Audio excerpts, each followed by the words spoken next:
My father didn't raise his voice when he said it. He didn't need to. Your schooling is suspended until you apologize to Noah. The knife in my hand stopped mid-air. Across the table, my brother tried and failed to hide the smirk spreading slowly across his face. My mother looked away, her breathing uneven, waiting for me to break first, but I didn't. I set the knife down, smoothed a strand of hair behind my ear, and let the silence settle like dust. "All right," I said. For a moment, no one moved. They thought that was surrender, but it wasn't. My name is Lucia Hale, and I grew up in a house where silence traveled faster than sound, where a single look decided who mattered and who didn't. From the outside, we were the kind of family people called put together. Inside, everything tilted around one person, my younger brother, Noah Hale. My father, Grant Hale, preferred order over fairness. He liked schedules, timetables, rules printed on the fridge. My mother, Elise Hale, preferred peace over truth. She worried about emotions the way other people worried about cracked windows, patching everything quickly, even if the patch never held. I learned my role early, not through punishments, not through shouting, but through 1,000 tiny moments that settled into a quiet script. When I was 10, Grant taught Noah how to ride a bike in the cul-de-sac. I waited on the curb with my own helmet fingers curled around the straps. Noah's bike fell twice. Mine never left the yard. Grant said, "We'll get to you next weekend." I nodded. The weekend never came. At 12, Elise bought Noah a new jacket for picture day. She handed me one of her old scarves and said it looked grown up on me. I wore it even though it smelled faintly of detergent and lavender. Later, when Noah stained his sleeve with juice, Elise cried. When I ripped the scarf on the bus, she didn't notice. Small things. Forgettable things. Except they never really left. By the time I was 14, I had become the designated fixer. When Noah forgot his project, I brought mine for him to copy. When he fell behind in science, I stayed up explaining experiments while he scrolled on his phone. Grant praised him for catching up, said he had potential. My contribution dissolved quietly in the background, like steam disappearing from a mirror. The first time I saw the cost of this imbalance clearly was the afternoon I stayed after school for debate practice. I'd just been told I would lead the team for the regional round. I remember feeling almost light walking toward the parking lot. Then I saw Grant's car pull up. Not for me, for Noah. He ran out of the building crying, claiming someone had picked on him. Grant left the engine running and didn't even glance in my direction. I stood there, trophy-shaped hope cooling in my hands, watching the car pull away without me. But the moment that defined everything happened one winter evening in the school garage. The yellow light flickered above us as Noah cornered a younger student, Ryan, from my math class, pressing him against a concrete pillar. I froze for a second, watching the way fear reshaped Ryan's face. When Noah shoved him hard enough to make him fall, I stepped forward out of instinct. Later at home, Elise brushed it off as boys being boys. Grant warned me not to make a scene. And Noah. He smiled like nothing had happened. That was when the script finally became clear Noah caused the damage. I carried the responsibility. And in our house, that wasn't going to change. The night it all snapped into place wasn't loud. It never is not in my family. We were halfway through dinner when my father, Grant, wiped his mouth with the edge of his napkin and spoke like he was announcing a policy update. "You'll stand on the auditorium stage tomorrow and apologize to Noah," he said. School-wide. Clear and simple. Across the table, my brother, Noah. My younger brother, the family's chosen center, kept his eyes down, but the smirk tugging at his mouth gave him away. My mother, Elise, folded her hands like she was bracing for impact. I didn't speak at first. I let the words settle heavy and familiar. They didn't ask what happened. They didn't mention the footage. They didn't care that the garage camera caught Noah shoving a smaller student, Ryan, the quiet sophomore from my math class, so hard he hit the concrete pillar. "Family stays together," Elise murmured, voice trembling in that way she used when guilt was supposed to do the work for her. "It's simple," Grant added. One apology and this mess disappears. Except it wasn't simple. It never had been. They wanted me to rewrite the truth publicly, to stand under the stage lights and say their golden boy had merely defended himself, because that version of the story kept the house in balance, because my dignity was worth less than Noah's image. "So you want me to lie?" I said quietly. Grant shook his head. "I want you to be responsible. Responsible. That word had followed me since childhood, flexible enough to twist into anything they needed from me. Noah finally looked up, eyes bright with expectation. Just do it, Lucia. It's not that deep. It was strange how calm everything felt in that moment. The clatter of forks, the faint hum of the kitchen light, the smell of roasted vegetables cooling on the table. I couldn't feel anger, only clarity. I inhaled slowly, smoothed a strand of hair behind my ear, a habit I'd never fully broken, and felt the shift happen inside me. Small, precise, final. "All right," I said. The word hit the table like a dropped coin. Noah's smirk twitched. Elise blinked. Grant opened his mouth to lecture, but nothing came out. They thought they'd won. They thought that single word meant surrender. They didn't realize it was the moment I stopped playing the role they wrote for me. I went upstairs without another word. No slammed doors, no dramatic footsteps. Just the soft click of wood touching wood as my bedroom door closed behind me. It was the quietest boundary I had ever drawn, so quiet they didn't even hear it. I stood there for a long moment, letting the silence settle. The house breathed unevenly, downstairs voices muffled into a low, chaotic hum. I didn't listen. I walked to my desk, opened my laptop, and woke the screen. Light spilled across my room, clean and steady, like a new beginning waiting to be typed into existence. I opened a blank notes document and started listing what I needed. Transcript, letters, video file, transfer requirements, timeline. Typing steadied my pulse. Every click was a choice I hadn't been allowed to make before. I pulled my 2 suitcases from under the bed, one for clothes, one for every document that proved I had built something beyond this house. Debate medals, awards, certificates, the leadership patches I'd stitched onto jackets that still carried the faint smell of auditorium dust. I laid everything on the carpet in neat rows. Organizing them felt like reclaiming pieces of myself one by one. The hallway outside creaked once. Someone paused, then walked away. I didn't open the door. Instead, I sent a single text to the only person who had never made me feel small. "Maya, it's happening." Her reply came instantly, even at that hour. "Tell me what you need." I didn't know how to explain it, the feeling of a door opening inside me instead of closing, but I typed the next steps anyway. She sent instructions, links, reminders, each one arriving like a small beacon in the dark. After midnight, I slipped downstairs to the kitchen, moving quietly over the cold tile. I opened the drawer where we kept the shared printer paper, took a small stack, and walked back up without turning on a single hallway light. The house was still awake enough to notice the wrong sound. I gave it nothing. Back in my room, I downloaded the garage footage from the school portal. Ryan's frightened eyes, Noah's fist the moment he shoved him toward the pillar. The camera didn't lie, even if my family needed me to. I saved it twice, once to my drive, once under a coded name in a hidden folder. Not to expose Noah, not to hurt him, but because truth to me had become a form of survival. Around 2 a.m, my laptop pinged. Ms. Rivera, my guidance counselor, had replied. "Lucia, if you're awake, send me your draft. I'll review it now. Don't wait." Her message wasn't warm. It wasn't comforting. It was better than that. It was solid, practical support, the kind I'd never gotten from inside my own house. I finished the essay, each sentence a steady reclamation of my story, and hit send.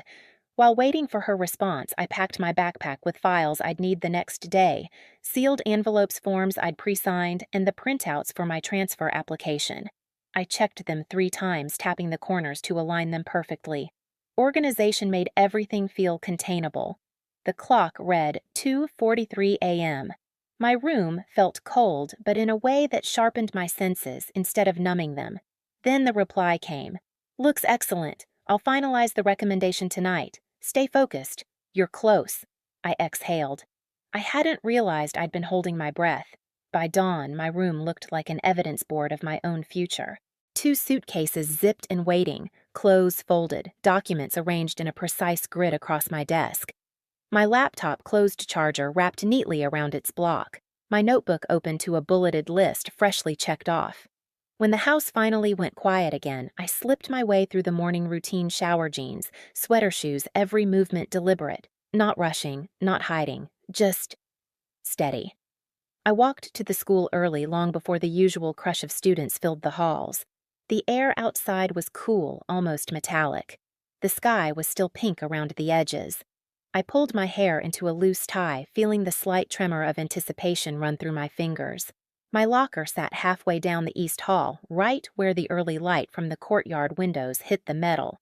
I opened it and looked at the life I'd kept inside textbooks lined up evenly, photo strip from the debate team party, a cracked mug Maya had given me with a fading slogan about perseverance. One by one, I took everything out.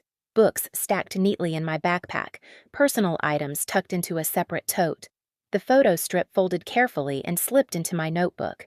When the locker was completely empty, the metal walls echoed softly like a breath released after being held too long. I tore the transfer approval page from my folder, placed a small piece of tape at the top, and left it hanging inside a quiet declaration.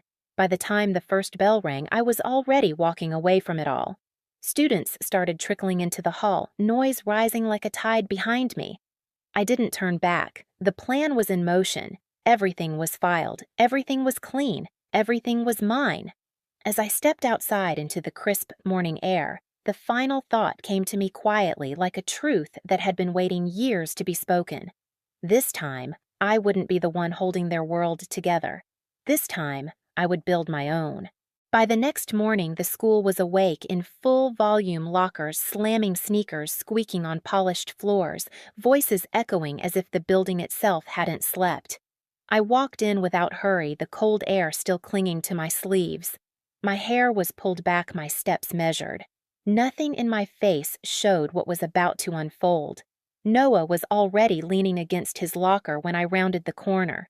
My younger brother, so used to being the gravity everyone else bent toward, stood with his arms crossed, smirk fixed like a signature. Well, he said loud enough for nearby students to hear Look, who finally showed up. Ready to rehearse your apology? I didn't stop. I didn't even look at him. I walked straight to my locker, spun the dial, and pulled it open. His smirk cracked instantly. The locker was empty. Every shelf, every hook, every inch. Only the transfer approval form, taped neatly to the metal back, fluttered once in the draft from the hallway vent. I lifted my backpack onto my shoulder and closed the locker door gently, letting the latch click into place. Behind me, a gasp. A whispered, "Is she transferring?" Then Noah's voice, sharp and cracking. "Lucia, what did you do?" I kept walking. He caught up, grabbing my arm in panic. "Please tell me you haven't posted it." His voice trembled. "Please, tell me you didn't." Dozens of eyes turned toward us. A few phones lifted. Noah had never looked so undone. I slipped my arm free with a simple twist, the hall going quiet for one suspended breath. Posted what I asked. He swallowed hard. The application. The transfer. Whatever, just tell me it's not final. But it was. And he knew it. I didn't answer. I didn't need to. I walked toward the main office, my steps steady, while his stumbled behind me in frantic echoes. Inside, Principal Alden Fair, measured and relentlessly factual, was already at his desk. Ms. Rivera, my counselor, stood beside him, holding a thick envelope with a gold seal. When she saw me, she nodded once. Not encouragement, confirmation. I handed her the final printed forms. She checked them signed where needed and passed them to Mr. Alden. He read the top page aloud, voice carrying in the small office. Full merit scholarship, boarding placement approved, transfer effective immediately. Behind me, someone inhaled sharply. I didn't need to turn to know it was Noah. A moment later, the office door flew open and my parents stepped in. Grant's tie was crooked, something I had never seen in my life. Elise looked like she hadn't slept at all, eyes, red fingers trembling around her phone. "What is happening?" Grant demanded. I didn't move. Ms. Rivera placed the contract on the desk where he could see it. "It's a done deal," she said calmly. Lucia met every requirement. The academy confirmed her placement last night. Grant's face hardened. "Lucia, we didn't approve this. Mr. Alden spoke before I could. Your approval wasn't required." Silence. the kind that drops like a stone. Then my phone buzzed. I put it on speaker. "Good morning, Lucia." It was Mr. Rowan, the Academy's representative, steady and composed. "I'm calling to confirm the transport for tomorrow. 7 a.m. sharp, you'll be escorted to campus. Everything is finalized." Grant stepped forward. "You can't just take my daughter, Mr. Rowan," interrupted Tone, professional but immovable. "She is a nearly 18-year-old scholarship student. This transition is entirely within policy. Any interference will be documented." The room went still. Noah broke first. "Dad, don't." His voice sounded young. Too young. "It's already done." Elise covered her mouth tears, sliding silently. I powered off the call, slipped the phone into my pocket, and turned toward the doorway. Students had gathered outside, watching, whispering, widening the hallway to let me pass. I didn't look back, not at my parents, not at Noah, not at the life they expected me to keep stitching together. As I stepped into the light of the hallway, the only sound was the soft echo of my footsteps, clean, unhurried, final. The next morning, the air in Washington, D.C. felt different, crisp, steady, untouched by anything that came before it. The shuttle dropped me at the gates of the academy just as the sun lifted over the skyline, turning the glass buildings a soft gold. I stepped out with one suitcase in each hand, the wheels clicking lightly against the pavement. No shouting, no demands, no rules taped to the fridge, just space. Inside the dorm, the hallways smelled faintly of fresh paint and linen detergent. My new room was small, bright, and quiet in a way that didn't feel like punishment. I set my bags down, opened the window, and let the early air pour in. For the first time in years, my lungs filled without resistance. Classes started quickly debate political theory research labs. Here, no one waited for me to fail or shrink. When I raised my hand, people listened. When I spoke, no one rolled their eyes at the sound of my voice. The room didn't tilt around a golden boy. It held steady. In the library that afternoon, the light filtered through tall windows and spread across the long wooden tables like a patient kind of warmth. I laid out my notes, clicked my pen twice, and felt the quiet surround me. Not the heavy, suffocating silence of home. This one felt earned, chosen. My phone buzzed once in my pocket. A Maryland area code. I let it ring. It stopped. Then another. Then silence. I turned the phone over and powered it off. After dinner, I took a walk along the campus path lined with small lamps that flickered like fireflies. I passed a group of students laughing a pair, studying under a tree, someone jogging with earbuds in. Ordinary scenes, gentle scenes. A life that didn't require me to break myself in half just to keep peace. When I returned to my room, the desk lamp cast a soft glow across my empty notebook. I sat down, smoothing the pages, with my palm feeling the steadiness in my fingertips. The last 24 hours had rewritten the shape of my world, not with noise, not with confrontation, but with a quiet, decisive shift. I wasn't running from them. I was running toward myself, toward a life that finally felt like mine. Some families teach you loyalty. Mine taught me limits. The day they tried to suspend my future was the day I posted my exit quietly, cleanly, without looking back. Doors don't always close with slammed wood. Sometimes they close with a breath, a decision, a single step forward. And once they do, you learn that freedom doesn't make noise. If this story resonated with you, stay for the next one. There's more to tell.